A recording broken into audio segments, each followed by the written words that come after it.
자, 꿈에나 님을 볼려 호석균 이랬는데, 자, 들어가기 전에 자 173쪽 하단에다가 자 용어 정리를 방금 해드리려고 했는데 할 수 있을지 모르겠다.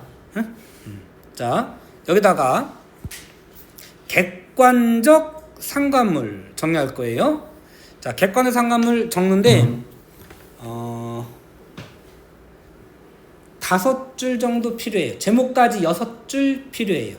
자, 용어 정리집 있는 사람은 용어 정리집 펴셔도 돼요. 여기도 적으셔도 되고. 자, 한번 해볼게요. 자, 객관적 상관물.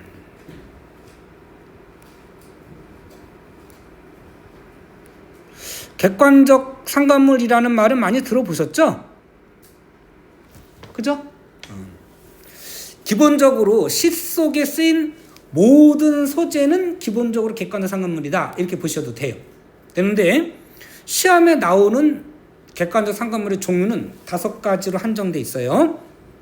자, 일단 들어가기 전에 객관적 상관물이 왜 쓰이느냐 이거부터 아셔야 돼요. 너무 기본인데 이 기본을 놓치기 때문에 수능에서 틀려요. 자, 객관적 상관물은 왜 쓸까? 왜 눈을 피하셔? 객관적 상관물 왜 쓸까요? 펄펄 나는 젖꾀꼬리 암수 서로 정답구나. 외로워라 이내 몸은 네와 함께 돌아갈 거. 요 꾀꼬리가 객관적 상관물 중에 2번이에요. 반대되는 건데 왜 썼어? 자, 예를 들어서 이따 해야 되겠지만 이거 하느라 오래 걸리겠다. 자, 철수라는 아이가 있어요. 고아예요. 4살이에요. 추석날이에요. 밖으로 나와서 이렇게 고아원 앞에 이렇게 문 앞에 앉아 있는데 앞에 어떤 애가 엄마 아빠의 양손을 한쪽씩 잡고 대롱대롱 매달리면서 까르르 웃으면서 한복을 입고 걸어가고 있어요. 그 모습을 보면서 철수가 눈물을 또르르 흘렸어요. 너무 슬픈데 상황이. 자, 철수하고 그 대롱대롱 매달려가는 아이가 입장이 반대죠. 자, 철수가 혼자 이렇게 앉아 있는 것도 우리는 쓸쓸해 보이겠지만 대롱대롱 매달려가는 까르르 막 웃고 막 즐겁게 웃는 그 아이와 철수가 대비되면 철수의 외로움이 더 어떻게 되겠어요? 부각되는 거예요. 그래서 철수를 나로 해가지고 내가 추석날 나와가지고 보는데 아이가 까르르 웃으면서 간다를 물끄러미 바라볼 수밖에 없었다. 이러면 나 되게 외롭겠구나 라고 우리가 알 수 있는 거예요. 그 정서를 부각하기 위해서 쓰는 게 객관적 상관물이에요. 누구의 정서를? 나의 정서. 자, 얘들아, 시는 기본적으로 독백의 문학이에요. 시에서 가장 중요한 건 나예요. 주인공 필요 없어요. 다른 주인공이 있더라도 내가 더 중요한 거예요. 시에도 가끔 있어요. 소설처럼 주인공 역할을 하는 인물이 나오기도 해요. 그러나 나가 중요한 거예요. 왜? 시는 독백의 문학이니까. 그래서 무조건 누구의 정서를 이입해야 되는, 누구의 정서를 표현하는 거다? 화자의 정서. 무조건이야. 이렇게 볼 수도 있지 않아요? 필요 없어요. 무조건 화자예요. 화자의 정서를 부각하기 위한 거예요. 다른데 어디서 문학 교재 이런 거 볼 때 화자가 아닌 다른 인물의 정서가 이때어 있다 나와요. 다 틀린 거예요. 다 틀린 거예요. 수능에는 그렇게 안 내요. 여러분들이 보는 문제집에는 그렇게 나와요. 화자가 아닌 인물의 정서를 이입하였다 이렇게 나와. 수능에서는 그렇게 안 나와. 무조건 화자야. 무조건이야. 응? 화자는 작가하고 같은 사람이니 다른 사람이니? 무조건 다른 사람. 이것도 중학교 때는 같은 사람일 때도 있다고 배웠는데요. 윤동주 같은 경우. 그죠? 아니에요. 다르다는 걸 전제로 해서, 무조건 다르다는 걸 전제로 해서 작가를 고려해서 감상하면 이해하기 쉽다라는 그런 의미로 해주시는 얘기지 진짜로 같다는 얘기는 아니에요. 진짜로 같아지면 그건 무슨 글이 될까요? 작품 속에 나오는 나가 작가야. 그럼 그건 뭐가 될까? 글의 종류가 뭐가 될까? 그거는 수필이 되는 거예요. 시 형식을 가진 수필인 것이지 시가 아니에요. 그거는 무조건 시 속에 나오는 나는 소설에 나오는 나처럼 작가의 상상에 의한 허구적 산물이다가 전제 조건이에요. 고민할 필요 없어요. 무조건이에요. 내신할 때만 선생님이 해주신 대로 하시고 외부 모의고사 볼 때는 반드시 화자는 작가랑 다르고 그 다른 상상의 산물인 나의 정서를 부각하기 위해 쓰는 게 뭐라고? 객관적 상관문. 총 5가지 정리할 거예요. 1번. 이것만 한참 걸리겠다. 자, 1번. 감정이입.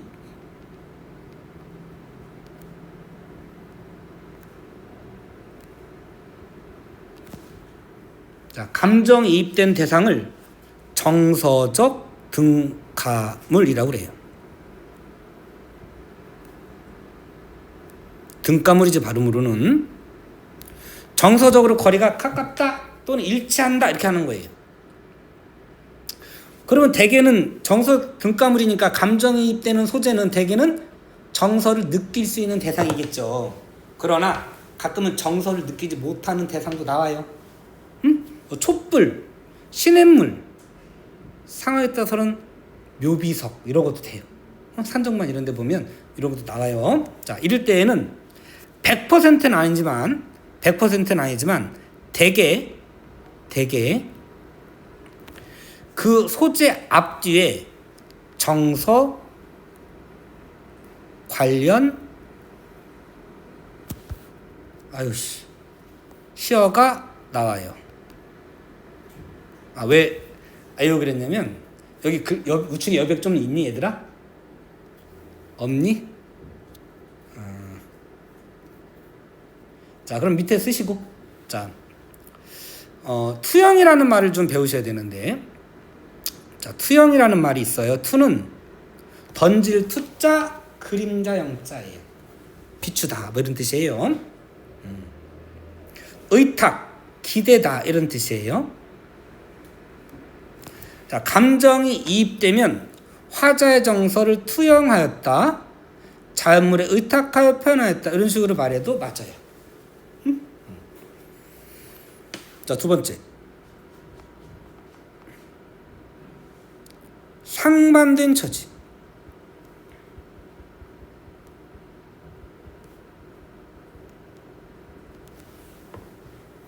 그 개념어 정의집에 예문이 각각 한 4-5개씩 있어요. 1번은 하나만 하자. 자, 아내가 죽었어. 응? 아내가 죽고 사구제를 지내면서 아내 혼을 막 부르는 거예요. 그럴 때 붉은 해는 서산마루에 지고 있다. 옳지. 사슴의 무리도 슬피 온다. 그러면 자, 사슴의 무리도 슬피 울 수 있는데 내 마음이 슬프다 보니까 사슴이 울음소리가 슬프다고 들리는 걸로 보는 거예요. 이때 사슴을 감정이입된 객관적 상관물이라고 그래요. 이때 화자의 정서가 사슴에 투영되어 있다. 맞아요? 틀려요? 맞는 거예요. 자연물에 의탁하여 정서를 표현했다? 맞는 거예요. 요거 하고 시작. 요거 하고 작품은 좀 더 들어가고. 자, 됐죠? 2번째 상반된 처지. 아까 꾀꼬리 볼까요? 펄펄 나는 저 꾀꼬리 암수서로 정답구나. 외로워라 이내 몸은 뉘와 함께 돌아갈 거. 그러면 펄펄 나는 저 꾀꼬리 암수가 서로 정답구나. 외로워라 이내 몸은 뉘와 함께 돌아갈 거. 이게 유려왕의 황조가라고 하는 건데 나는 혼자야. 꾀꼬리는 암수가 정답돼. 그럼 반대죠. 되죠? 이런 걸 상반된 처지라고 그래. 개념어 정리집이 있어요. 그러면 질문이에요. 자, 이때 화자의 정서를 투영했다 그러면 맞을까요? 틀릴까요? 맞는 거예요. 반대인데요. 맞아요. 아까 철수의 마음을 우리가 알 수 있었어요, 없었어요? 물끄러미 엄마 아빠 손 잡고 대롱대롱 매달려가는 아이를 보면서 부러워하면서 눈물 흘리는 그 천사의 마음을 우리가 알 수 있어요, 없어요? 있잖아요. 반대라도 투영되어 있는 거다. 자, 이북이 고향인 사람이 있어. 추석 때 판문점 가까이 간 거야. 휴전선 가가지고 북쪽으로 흘러가는 구름을 보면서 눈물을 또르르 흘려. 우리가 그 할아버지의 마음을 알 수 있어요, 없어요? 있죠. 어떤 마음이겠어? 고향에 가고 싶은 거지. 근데 못 가니까 안타까워서 눈물 흘리는 거지. 이해되죠? 투영된 거예요. 자, 세 번째. 화자의 변신, 분신. 화자의 변신물 또는 분신. 선생님이 쓰는 용어를 조금 어려울 수도 있는데 요거까지는 아직 어렵진 않지. 어렵니? 그래도 어렵긴 하지.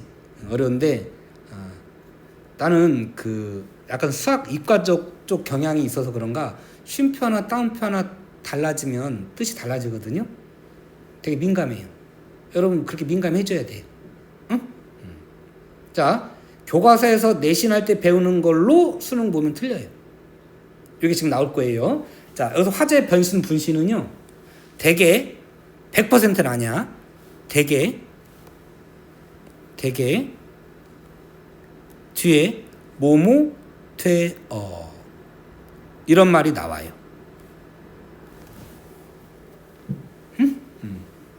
물론 안 나오는 경우도 일부 있어. 이런 식이지 저승에서 제가 소나기로 검은 물로 흐르고 이승에 소나기로 내려도 이런 식으로 나오기도 하는 경우도 있긴 해요. 그렇긴 한데 대개는 대어가 나와요. 이때 분신이라고 하고요. 여기까지는 전부 다 투영했다, 의탁했다 그래도 좋아요. 됐죠? 참고로 여러분 내신에 나올 때 대표적인 게 맷버들 가려 꺾어 이거 있거든? 근데 시우 집중 못하는 거 같네? 자, 이런 내용 있다. 개념어 정리집이 있는데 맷버들을 가려 꺾어 보내노라 님의 손대. 창밖에 심어두고 보소서. 밤비에 새잎꽃 나거든 나처럼 여기소서. 이런 시가 있어요. 자, 준영아. 자, 이거를 맷버들을 내신 문제집들에 보면 이 맷버들을 화자의 분신이라고 나와요. 우리가 일상으로 말할 때는 화제 분신이라고 틀린 것 같지 않아. 그러나 객관적 상관물 중에 화제 분신에 해당되지는 않아요. 저기 뭔 소린가 싶죠? 나처럼 여겨주세요. 어떤 자기 분신처럼 화자가 생각하고 있을지는 모르지만 용어상으로 분신은 아니에요. 그거는 매개물이에요. 5번에 해당이 돼요. 자, 변신 분신은 대개 뭐뭐되어가 나와요. 죽어서 만장송이 되어, 학이 되어, 달이 되어, 나걸이 되어, 호랑나비가 되어서 님의 옷에 올미리라 이런 식으로 나오는 거예요. 되어가 나오는 거 대개는. 자, 여기까지가 최근에는 여러분들 시험에 나오는 거예요.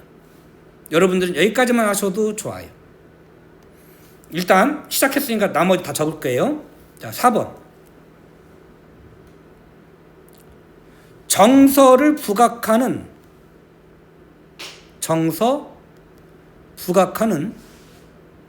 자연적 배경.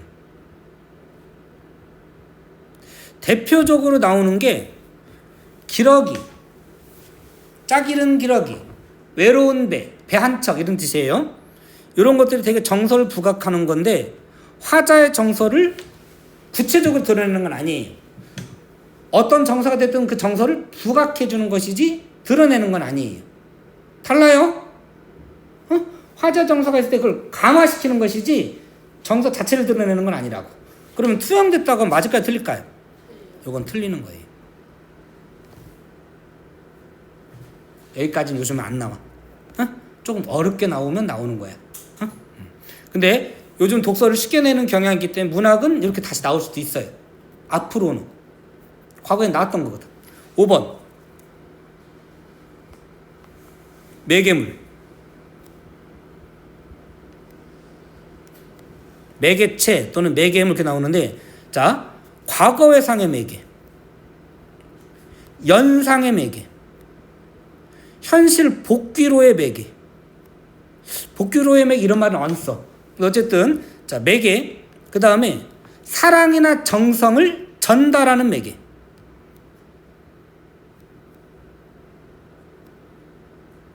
여기는 쉼표를 해야 되겠다. 쉼표 하시고 정성 전달의 매개.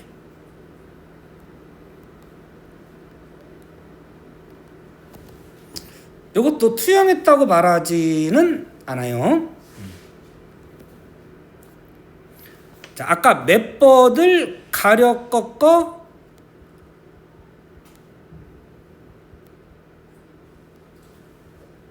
보내노라 님의 손대 이렇게 나가는 거 있잖아. 이때 맷버들 요 맷버들 내신에나 자습서에는 화자의 분신으로 나와요. 분신이라고 나와. 그러나 우리가 외부 시험, 객관적 시험, 수능 시험을 볼 때에는 이렇게 보시면 안 돼요. 몇 번에 해당돼요, 이거는? 사랑, 정성을 전달하는 매개물 5번이에요. 3번이 아니에요? 지환아, 너무 어렵니? 요거 계속 외우셔야 돼. 특히 이 중에 앞에 3개 있죠? 요 3개는 외우셔야 돼요. 일단 어려우면 1, 2번이라도 하시고요. 무조건 누구의 정서를 강조하는 거라고요? 화자. 무조건 나의 정서만 강조하는 거예요. 자, 지금 말로 잠깐 해줄게요. 자, 나라고 하는 화자가 절에 갔다가 여자 스님을 만났어요. 보니까 한 10년 전에 본 사람이야. 그래서 백석의 여승. 좋지 그래. 그래서 10년 전에 그 제가 금광에서 봤던 분 아니세요? 맞대. 그때 옥수수 팔던 분 맞죠? 네. 근데 그때 남편 찾으러 다니셨잖아요? 남편 어떻게 됐어요? 못 찾았대요. 아유. 근데 6살 정도 되는 애기도 하나 있지 않아서 여자아이? 딸? 어떻게 됐어요? 영양실조로 굶어 죽었대요. 그래서 제대로 매장도 못하고 돌무덤에다가 가매장을 하고 혼자 살기 어려워서 비구니가 된 거예요. 준영아? 그리고 그 여자가 머리를 깎는 날을 묘사하는 내용이 나와요. 산꿩이 나가 여성을 보는 거예요. 그 여성이 머리 깎는 날이야. 산꿩이 서럽게 운 슬픈 날이 있었다. 여인의 머리오리가 눈물방울과 같이 떨어진 날이 있었다. 그래가요. 예를 때 요 산꿩에다가 자서 이렇게 나와요.